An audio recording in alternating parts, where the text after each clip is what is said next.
Bapak Ibu semua yang dapat kami sampaikan, terakhir kami mengajak Ayu datang ke TPS tanggal 9 Desember 2020 untuk memilih wali kota dan wakil wali kota Semarang tahun 2020. Terima kasih. Monggo Mas Disna bisa dilanjutkan untuk Bapak Ibu bisa memberikan tanggapan, masukan atau pertanyaan yang berkaitan dengan Pilwakot ini. Kalau bisa saya jawab, nanti saya jawab. Kalau tidak bisa ya PR ya saya. Terima kasih. Assalamualaikum warahmatullahi wabarakatuh.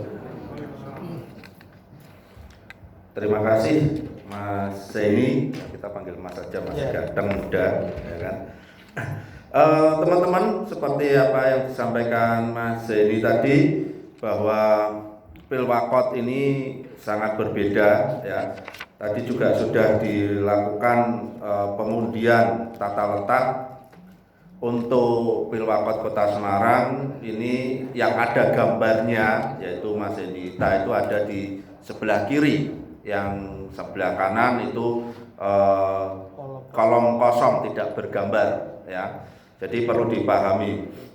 Kalau mungkin juga perlu ini yang perlu sangat diperhatikan oleh kawan-kawan, yaitu aturan pasal 88C tadi, yaitu tidak boleh rapat umum, menggelar pentas musik, ya, yang selama ini suka dangdutan. Mas Dadang, mana Mas Dadang itu? Ya, itu nggak boleh ya Mas Dadang ya sekarang ya.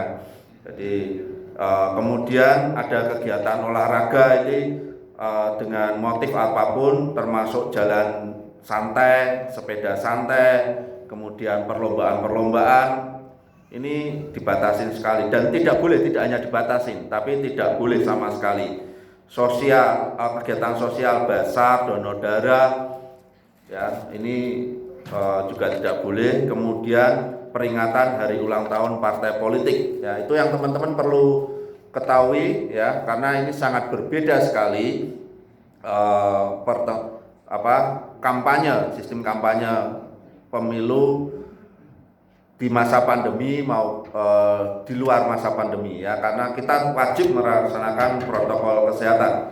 Nah, teman-teman, silahkan, dan yang saya catat juga berkaitan dengan di TPS. Nah, ini yang perlu teman-teman wajib bawa masker, kemudian kalau tidak akan diberi masker, kemudian diberi sarung tangan, ya, sarung tangan sekali pakai. Ini dipakai, setelah dipakai dibuang ke tempat sampah, ya, dibuang ke tempat sampah, jangan dibawa pulang. Kemudian pakunya nanti akan dibersihkan, ya. Kemudian tintanya tidak lagi dicelup, ya. Kalau dulu bisa nyelup tinta sebanyak-banyaknya, sekarang hanya ditetes, ya. Ditetes, kemudian, nah ini kalau dulu dilaksanakan bisa di lapangan, ya, tempat terbuka TPS-nya, sekarang tidak, sekarang harus di gedung tertutup, balik RW, ya, atau rumah warga yang besar, ya, yang penting dilaksanakan di gedung tertutup, ya. Jumlah pemilihnya juga dikurangi menjadi 500, ya, menjadi 500 orang setiap TPS. Nah, teman-teman, setelah dicermati itu beberapa rangkuman. Silahkan kalau ada pertanyaan yang berkaitan dengan sosialisasi, sebutkan nama dan ormas atau LSM-nya. Saya untuk termin pertama untuk 3 orang dulu, ya, dari PP. Kemudian dari mana lagi? Dari mana? 1 PP? Ya, dari Formi. 1 lagi? Cukup 2 dulu ya. Dari mana Pak? Formi 1 aja Pak, Forminya, Mas. Dari Ansor. Oke, 3 PP, Formi, Ansor. Silakan. Assalamualaikum warahmatullahi wabarakatuh. Terima kasih atas waktu yang diberikan. Perkenalkan, saya Rinaldi dari Pemuda Pancasila Kota Semarang. Baik, Bapak. Saat ini situasi memang sedang pandemi. Harapan kita tentu di dalam pesta demokrasi ini, antusiasme masyarakat untuk mencoblos data ke TPS harapannya 90%. Nah, tetapi ada daerah-daerah yang banyak masyarakat itu warganya takut Pak, kayak parno gitu Pak, takutnya nanti ketika datang justru menimbulkan klaster baru COVID-19. Lalu ada daerah yang mencoba mencari cara, salah satunya mendata warganya yang tidak datang lalu disamperin gitu Pak. Nah, menurut saya kan sebenarnya ini kebebasan pribadi masing-masing masyarakat, tapi memang wajibnya datang untuk mencoblos. Nah, perbuatan seperti ini didatangi atau nanti tidak dilayani terkait administrasi di kelurahan bila tidak mencoblos, apakah suatu tindakan melakukan perbuatan melawan hukum? Mungkin seperti itu aja Pak. Terima kasih. Ya. Wassalamualaikum warahmatullahi wabarakatuh. Assalamualaikum warahmatullahi wabarakatuh. Lanjut langsung dari Formi. Langsung sekalian aja. Monggo dari Formi. Sebut nama dan Nama Sigit Pak dari Formi Kota Semarang. Pertanyaannya yang pertama Pak, adalah mengenai surat undangan untuk warga. Ini jadwalnya itu kapan itu? Tadi di tayangan itu kelihatannya nggak ada ya untuk warga itu. ya. Nah, sekarang kalau misalnya tidak ada, bagaimanakah langkah kita yang harus kita lakukan? Terus yang kedua, dari Formi itu kegiatannya itu biasanya olahraga, biasanya senam Pak ya. Kita biasa mengadakan lomba sendiri, tapi tidak terkait dengan itu kampanye. Nah,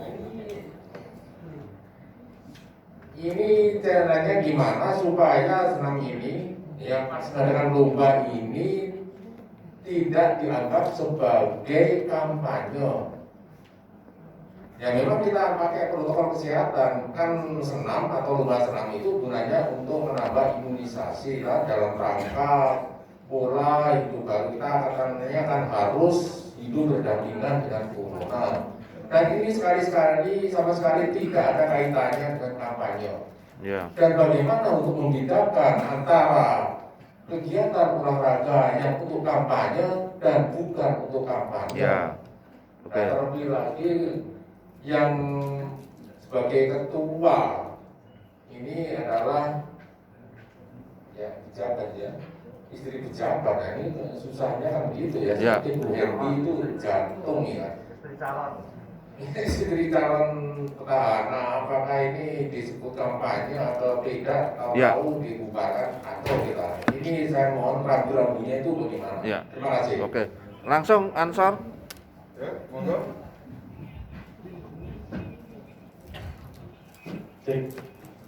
Selamat pagi Pak. Saya Luki dari perwakilan delegasi dari Ansor. Mungkin saya akan meneruskan karena pertanyaan yang semalam kebetulan kita habis uji publik dan ada calon KPPS yang menanyakan terkait rapid test. Jadi beliau ini dia dirapid di kantornya itu setiap bulan sekali dan ada hasil PDF-nya dan segala macam itu. Nah itu kemudian menanyakan ke kita, Mas ini gimana kalau misalnya kita setiap bulan itu rajin rapid test dan memang itu dari kantor dan hasilnya ada, PDF-nya ada, dan itu apakah bisa atau memang kita harus ikut rapid lagi? Mungkin hanya itu sih. Ya. Terima kasih. Ya, langsung dulu Pak. Ya. Monggo. Monggo ditanggapi langsung, Mas. Ya, terima kasih atas masukan dan tanggapannya dari PP bahwa memang situasi sekarang ini situasi pandemi ya, maka ini forum pada pagi hari ini itu salah satu cara KPU untuk mendongkrak partisipasi. Jadi kami sudah melakukan melakukan kerjasama dengan forum-forum seperti ini itu sudah lebih dari 15 ormas, termasuk KNPI, Muhammadiyah, kemudian bahkan forum gereja, begitu loh Pak. Itu dalam rangka memang untuk mendongkrak bagaimana mereka yang kita sosialisasi itu ikut mensosialisasikan kembali di lingkungannya, sehingga tidak ada kekhawatiran dari warga untuk datang ke TPS, karena TPS dengan tadi yang sudah kami sampaikan dengan rigid begitu aturan-aturan di TPS, harapannya kekhawatiran untuk datang ke TPS itu tidak ada, harapannya begitu, karena dari datang sampai pulang kita tidak menyentuh apa-apa di situ. Di 2015 itu partisipasi dari Pelmapor 2015 itu di bawah 70 Pak. Masih di bawah 70. Kemudian di Pilkada 2020 ini target KPU RI itu 77,5. Tentu sangat berat karena kalau antusias warga di 2019 kemarin memang tinggi karena pemilihannya presiden, jadi semua bisa memilih di mana saja, maka angkanya di atas 80. Kami tidak bisa memprediksi besok itu Pelmapor kemarin itu berapa partisipasinya, tapi kami hanya bisa mengajak sosialisasi, kemudian menjelaskan bagaimana protokol kesehatan di masing-masing TPS, sehingga harapannya dengan kesadaran sendiri warga untuk bisa hadir ke TPS begitu. Selain dari media-media daring, sosialisasi lewat sosmed, Facebook dan lain-lain, Twitter dan lain-lain, sepertinya kami juga perlu bersosialisasi ketemu langsung ya. Makanya dengan forum-forum seperti ini, dengan bertemu langsung, itu harapannya bisa menyampaikan ke ormasnya masing-masing untuk meyakinkan minimal datang ke TPS, meskipun tidak regulasinya tidak begitu memahami, tapi minimal datang ke TPS untuk mencoblos. Kemudian yang kedua, jika ada di masyarakat itu orang Moyai datang ke TPS, begitu ya, dari RT atau RW, jika itu satu langkah untuk meningkatkan partisipasi, kami dari KPU tidak ada wewenang untuk menolak atau tidak mengizinkan, ya, karena memang tugas kami mengajak. Mungkin satu RT itu mengajak yuk bareng-bareng datang begitu, diakomodir begitu, itu tidak ada masalah, asal di situ tidak ada embel-embel untuk mengarahkan ke salah satu, karena warga itu kan bebas ya mengajak siapa saja untuk datang, bahkan kita sangat mengharapkan mereka untuk datang ke TPS. Tapi kalau sudah ada embel-embel, kalau nanti tidak datang ke TPS tidak dilayani, nanti di RT minta surat tidak dilayani, kalau nanti tidak datang ke TPS di kelurahan minta surat tidak dilayani. Kalau ini sudah ranahnya sudah bukan ranah mengajak ke TPS lagi, tapi ranah sudah memberikan punishment warning. Nah, itu tujuannya apa dulu? Kalau tujuannya mungkin satu kesepakatan di RT itu mungkin ya artinya kadang masyarakat tidak dipaksa itu nggak datang begitu ya.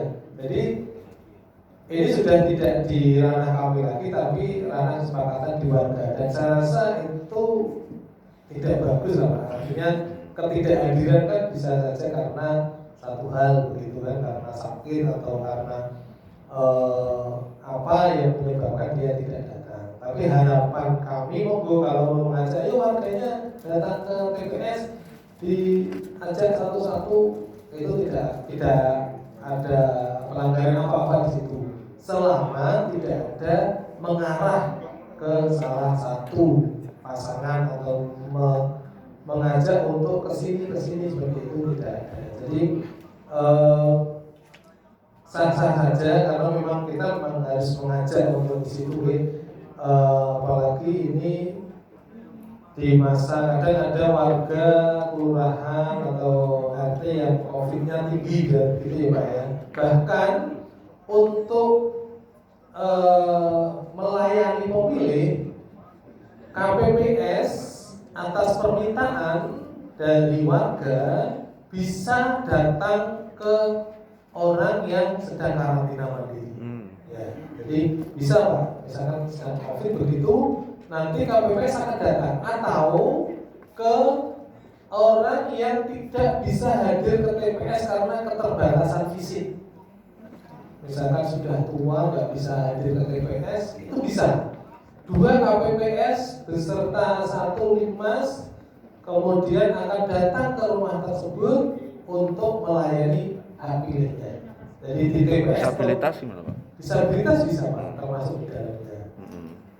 Jadi di TPS tetap berjalan, ada 1 kotak dibawa ke yang bersangkutan untuk dilakukan pencoblosan di tempat tersebut.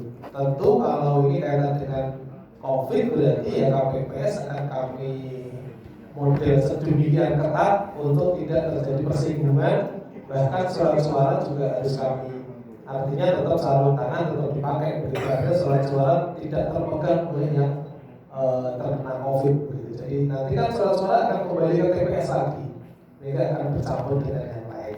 Itu juga sudah kami persiapkan. Kemudian untuk disabilitas juga ada fasilitas pendampingan Pak. Iya. Jadi kalau tidak bisa jalan, kemudian tidak bisa mencoblos sendiri, bisa ada pendampingan dari keluarga atau dari KPPS.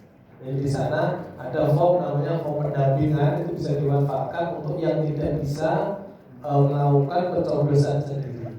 Bahkan untuk tunanetra juga akan disediakan template untuk braille untuk tunanetra. Begitu Mas Rinaldi dari BP. Kemudian selanjutnya dari Formi Pak Sigit. Setelah nanti DPT ditetapkan, kemudian masa selanjutnya adalah pemeliharaan DPT, kemudian undangan itu akan diberikan atau disampaikan ke warga setelah KPPS terbentuk. Nanti yang akan menyerahkan adalah KPPS. KPPS terbentuk 1 bulan sebelum pemilihan. Nanti akan kami feedback, akan kami berikan DPT, kemudian kami berikan form undangan atau biasa disebut C6 undangan, akan diberikan maksimal H-3 itu sudah kami tuliskan untuk memberikan. Jadi bisa H-4, H-5 biasanya mereka sudah mulai mengerjakan itu dan akan disampaikan ke warganya oleh KPPS itu 3 hari sebelum pemungutan. Jika dalam waktu 3 hari atau bahkan 2 hari kok belum dapat, kan kita kok saya nggak dapat begitu, kemana? Ya 1 kita datangnya ke KPPS yang ada di luar itu, atau kalau nggak tahu KPPS berarti ke PPS-nya di kelurahan. Kenapa saya atau warga kami itu belum dapat, atau mungkin karena keterlambatan atau karena tidak ketemu, mungkin dibawa dulu dan lain-lain, dan itu bisa disampaikan di sana. Tapi secara aturan bahwa H-3 itu undangan sudah bisa diserahkan ke warga, dan jika ada warga yang meninggal misalkan pindah padahal di DPT ada, maka undangan tidak akan diberikan. Undangan akan ditahan oleh KPPS dan diberikan KPPS karena yang bersangkutan itu dalam pemeliharaan DPT itu kan nanti akan ada pencoretan karena meninggal atau karena pindah dan lain-lain, maka undangan tidak akan kami berikan untuk antisipasi biar tidak disalahgunakan. Kemudian untuk kegiatan warga yang tidak ada kaitannya dengan kampanye, itu tentu merujuknya tidak merujuk di PKPU kampanye, tapi merujuknya di aturan PKM ya, mungkin Pak ya, PKM di Kota Semarang. Kira-kira di PKM itu pembatasan maksimal itu berapa untuk warga dalam hal melakukan kegiatan begitu. Kemudian boleh enggak? Kalau sekarang saya rasa boleh ya, untuk kegiatan-kegiatan forum yang dilakukan oleh masyarakat, baik itu senam, olahraga. Karena kalau jenengan persani minggu pagi misalkan, itu Simpang 5 penuh dengan sepeda, ya. Meskipun jaga jarak juga mereka melakukan sendiri-sendiri. Artinya kalau ini kegiatan warga itu tidak ada kaitan dengan kampanye, itu berarti tidak masuk di aturan kampanye yang tidak boleh melakukan kegiatan-kegiatan seperti itu. Akan tetapi tentu kalau itu dilakukan di masa kampanye akan menjadi sorotan. Tentu badan pengawas atau Panwas akan melihat, ya kan, mungkin mencermati dari jauh jika ada kegiatan yang di dalamnya itu mengajak, ya kan, kampanye itu kan mengajak untuk memilih. Nah, meskipun tidak ada kampanye di situ, tapi kalau ada yang datang kemudian mengajak, itu sudah kampanye namanya. Dan kalau itu tidak terdaftar, maka Bawaslu itu berhak atau bisa untuk mengubahkan itu. Ya, jadi kalau mungkin ada mengundang tokoh kelurahan, lurah atau camat dalam kegiatan jalan-jalan. Jika di sana tidak ada atribut sama sekali kampanye, tidak ada mengajak untuk memilih, berarti itu bukan satu hal yang dikatakan kampanye. Karena kita sebenarnya bisa melihat secara langsung ya, bedanya pertemuan biasa dengan kampanye. Kalau kampanye itu pasti ada atribut, ya kan, ada atribut pasangan misalkan begitu, terus ada ajakan untuk memilih, ya, kemudian ada hal yang berkaitan dengan pasangan calon. Tapi kalau kegiatan-kegiatan biasa, meskipun ada kegiatan misalkan peresmian apa begitu, terus undang tokoh dari salah satu partai begitu, kalau dia hanya datang duduk tanpa melakukan aksi apapun, tanpa mengajak, itu juga tidak masalah, Pak. Jadi kalau sudah ada ajak, pilih dan lain-lain, itu sudah dinamakan kampanye. Begitu Pak Sigit. Jadi membedakannya secara umum begitu, Pak. Jadi kalau ada aktivitas yang artinya mengajak, itu berarti sudah kampanye. Kemudian untuk dari Mas Luki dari Ansor, untuk calon KPPS, jadi di aturan KPU semua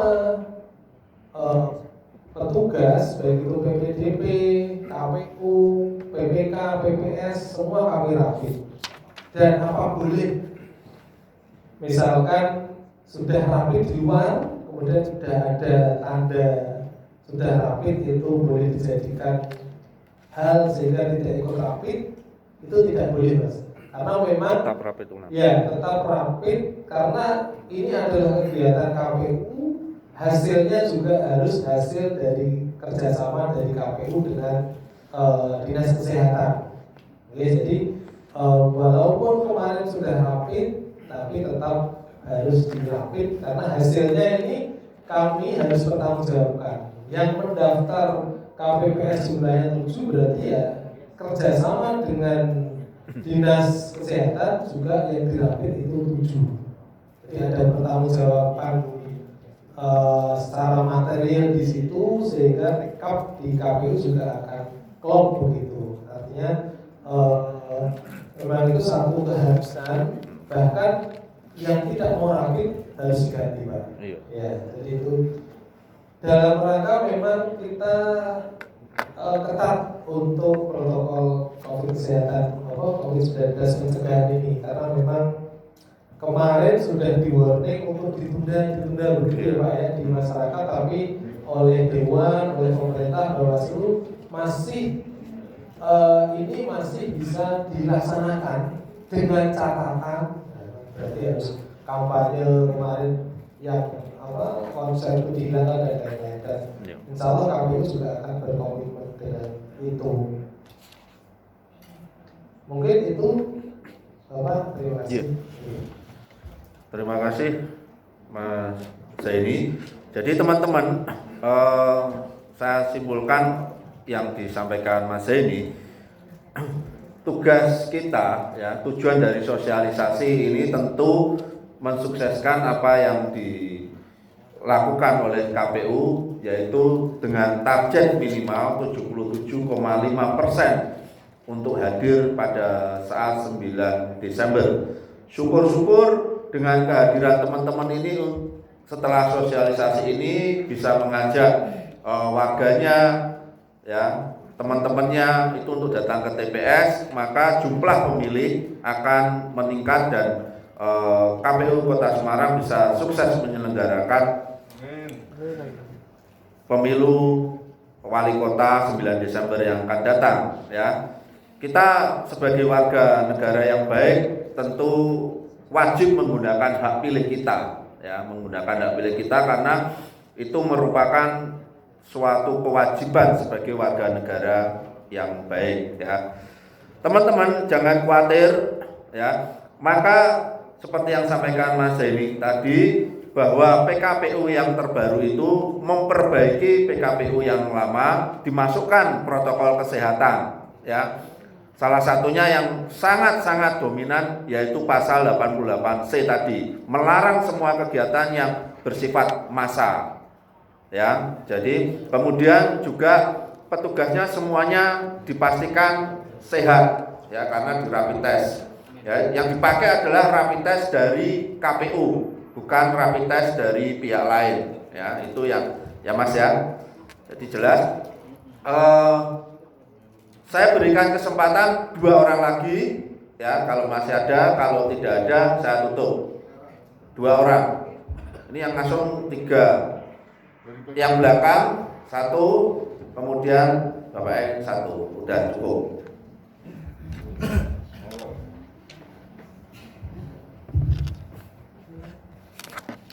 Sebutkan nama dan daerah asalnya. Terima kasih. Assalamualaikum warahmatullahi wabarakatuh. Izinkan saya dari PGRI Kota Semarang, nama Kiswoyo. Izin bertanya, di TV atau di media massa secara umum itu masih ada perdebatan antara dilaksanakan dan ditunda. Masyarakat akhirnya menjadi cemas karena dari para narasumber yang mengatakan, yang memberikan penundaan, mendukung penundaan, itu akan membawa kecemasan pada masyarakat. Nggak perlu cemas. Karena kecemasan ini masyarakat masih bimbang apa perlu ikuti perintah KPU yang sudah berjalan atau mengikuti para narasumber yang katakanlah mengajak untuk ditunda. Itu kan aja. Nah ini masalah ini kan bagi masyarakat bimbang. Saya sepakat untuk tetap dijalankan, Dalam sosialisasi ini kalau justru kita hari ini ada komitmen, kita harus bergerak secara masif untuk mensosialisasikan apa yang disampaikan oleh KPU. Iya. Maka walaupun ada di media, YouTube dan sebagainya, itu jadi pilihan-pilihan yang membimbangkan. Yang sebenarnya yang mana? Mungkin saya minta hari ini apa yang ditayangkan, ilustrasi tadi juga ditayangkan, ketentuan itu yang ditayangkan, di-share semua anggota ini melalui WA atau bagaimana, sehingga kita akan bergerak secara masif. Masing-masing punya tanggung jawab di lingkungan organisasinya masing-masing. Nah, ini permintaan saya. Jadi apa yang jadi komitmen KPU untuk pelaksanaan di TPS bisa diberikan ke warga masing-masing. Misal saya ada pertemuan RT, kan nggak salah kalau saya itu menyampaikan tentang ilustrasi itu kepada warganya. Yang penting standar, tidak ada kepentingan untuk kampanye, tapi standar. Ini yang perlu kami sampaikan. Jadi mohon hari ini juga kami pulang berikan oleh-oleh yang praktis sederhana untuk menyampaikan sosialisasi itu secara masif kepada masyarakat atau komunitasnya masing-masing. Terima kasih. Sekian. Assalamualaikum warahmatullahi wabarakatuh. Ya, satu lagi.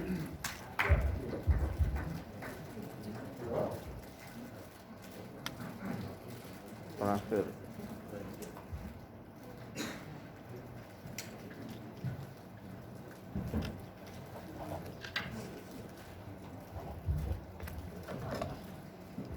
Terima kasih. Assalamualaikum warahmatullahi wabarakatuh. Assalamualaikum warahmatullahi wabarakatuh.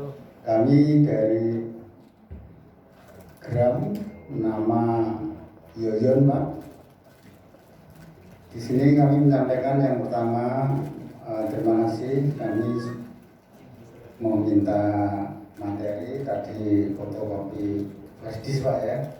Harapan saya nanti kalau di rumah bisa saya print, bisa untuk sosialisasi atau memberikan pemahaman pada lingkungan atau masyarakat. Itu yang pertama. Yang kedua, kami mohon lebih dijelaskan lagi terkait apa yang disampaikan tadi oleh Bapak pemateri, yaitu TPS atau tempat pemilihan dilaksanakan di ruangan, ya, atau di luar tempat umum. Yang menjadi pertanyaan gini, Pak, apakah ruangan yang tertutup itu berupa balai desa atau balai RT atau balai RW atau rumah-rumah, sehingga kalau seandainya di lingkungan atau di masyarakat tidak memiliki balai RT atau balai RW dan warga keberatan untuk TPS, kira-kira apakah dengan situasi yang tidak ada hal-hal yang untuk ditempati sehingga berada di tempat terbuka lagi, apakah bisa? Ya. Itu yang kedua, Pak. Terus yang ketiga, mohon penjelasan lagi. Tadi disampaikan seandainya pemenangnya atau suara terbanyaknya itu kotak kosong, akan dilakukan pemilihan ulang yang tidak lama lagi, dan pada saat dimenangkan kotak kosong tersebut ada PLT dari pemerintah. Yang menjadi pertanyaan saya begini, Pak, apa pada pemilihan ulang atau pelaksanaan pemilihan ulang itu sampai berapa kali kalau seandainya pesertanya itu hanya ada satu lagi itu, Pak? Ya. Oke, Pak, jadi sementara itu, Pak, apa yang bisa sampaikan, kurang lebihnya kami sampaikan terima kasih dan mohon maaf. Sekian dan terima kasih. Enggak, Pak, langsung. Terima kasih. Monggo nanti yang mau copy file difasilitasi dikirim WA, di flash disk maupun apa, monggo jadikan dasar untuk sosialisasi. Dan harapan kami memang begitu. Jadi KPU Kota Semarang itu melakukan sosialisasi di semua lini, Pak. Termasuk kami sudah, kalau untuk medsos, Twitter, Facebook, Instagram itu setiap hari update. Untuk diperiksanya di laman KPU. Kemudian kami juga melakukan sosialisasi lewat ormas. Kemudian kami juga sudah membentuk relawan demokrasi. Ada 51 relawan demokrasi yang sudah kami bentuk untuk 10 basis keagamaan, disabilitas, pemuda, perempuan, pemula, basis keluarga. Di 10 basis itu relawan tugasnya untuk mensosialisasikan. Jadi kami berusaha semaksimal mungkin, seluas mungkin untuk mensosialisasikan di semua lini kehidupan. Jadi kami sasar semua di Bahkan PPK di tingkat kecamatan juga akan mengadakan sosialisasi, mengundang tokoh-tokoh masyarakat. Nanti di kelurahan PPS juga akan ada sosialisasi yang sifatnya tatap muka, tapi tetap mengedepankan jumlah dan protokol kesehatan. Itu artinya kami sangat berharap betul bahwa masyarakat itu memahami tentang bagaimana pemilihan di masa pandemi COVID-19 ini, khususnya di lingkungan terdekat yaitu di TPS. Memang di media itu diperdebatkan, ditunda, kemudian di kapan lagi, kemudian diperbincangkan tentang klaster baru, klaster pilkada begitu Pak ya.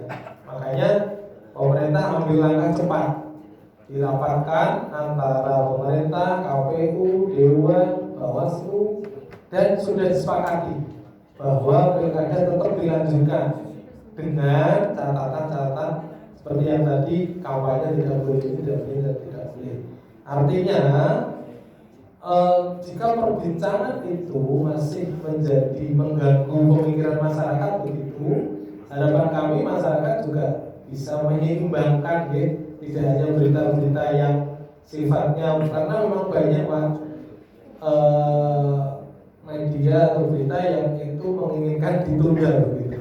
Tapi kemarin dari Kemendagri banyak pertimbangan, termasuk kalau ada kekosongan di 270 kepala daerah, terus yang mengambil kebijakan nanti siapa, roda pemerintahan akan mandek begitu kan. Terus pandemi ini berakhir sampai kapan itu juga belum pasti, maka diambil ketetapan untuk dilanjutkan. Begitu. Jadi harapan kami juga warga bisa mencermati ya, berita-berita yang kira-kira mendukung dan kira-kira itu mencemaskan gitu. Nah, makanya kami mohon Bapak Ibu untuk bisa memantapkan warga untuk ke TPS itu nggak apa-apa, aman dengan protokol yang tadi disampaikan begitu. Untuk selanjutnya, ini saya klarifikasi Pak, tadi yang disampaikan oleh Pak Yusna bahwa TPS itu di ruang tertutup.